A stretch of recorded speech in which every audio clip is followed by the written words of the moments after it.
বাংলাদেশ কোন দেশ থেকে অস্ত্র কিনবে ঠিক করবে আমেরিকা। বাংলাদেশ কোন দেশের সাথে বাণিজ্য করবে ঠিক করবে আমেরিকা। আমার আশ্চর্য লাগে কখন জানেন?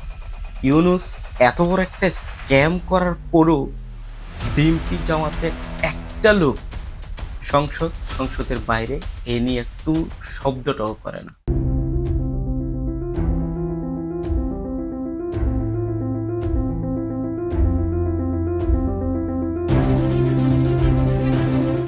জাতীয় নির্বাচনের ঠিক ৩ দিন আগে ইউনূস সাহেব আমেরিকার সাথে তড়িঘড়ি করে এগ্রিমেন্ট অন রিসিপ্রোকাল ট্রেড নামক একটি গোলামের চুক্তি করে বাংলাদেশের অস্ত্র আমদানি, কৃষি, জ্বালানি, তথ্য প্রযুক্তি, ঔষধ এবং জাতীয় নিরাপত্তা তুলে দিয়ে গেছে আমেরিকার হাতে।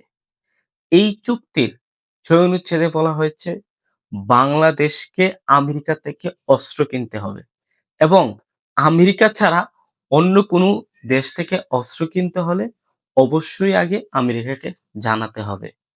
ইউনূস সাহেবের কাছে আমার প্রশ্ন, আমরা কি আমেরিকার অঙ্গরাজ্য হয়ে গেছি?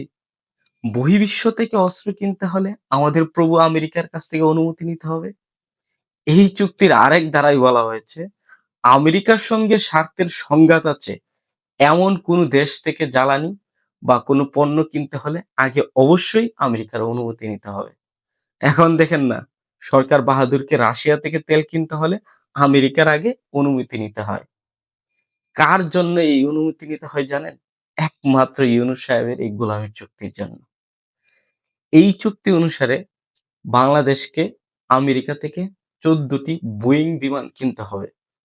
চিন্তা করেন, আমার ১৪টা বোয়িং বিমানের কোনো দরকার আছে? তারপরও কিনতে হবে।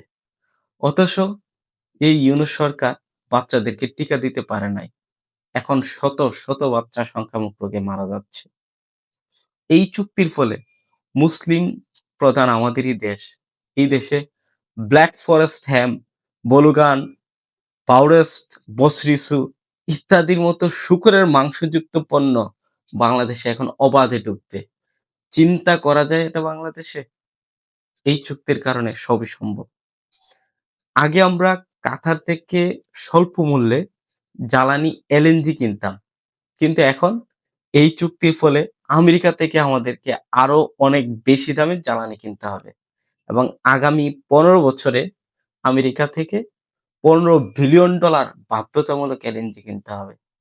বাংলাদেশের প্রয়োজন থাকুক আর না থাকুক, যুক্তরাষ্ট্র থেকে ৭ লাখ মেট্রিক টন গম, প্রতি বছর ২৬ লাখ মেট্রিক টন সয়াবিন, সয়াজাত পণ্য ও অন্যান্য তুলা জাতীয় পণ্য যেটা আমরা আমাদের কাছের প্রতিবেশী দেশ থেকে সস্তায় পেলেও আমাদেরকে কিনতে হবে আমেরিকা থেকে এই চুক্তির কারণে।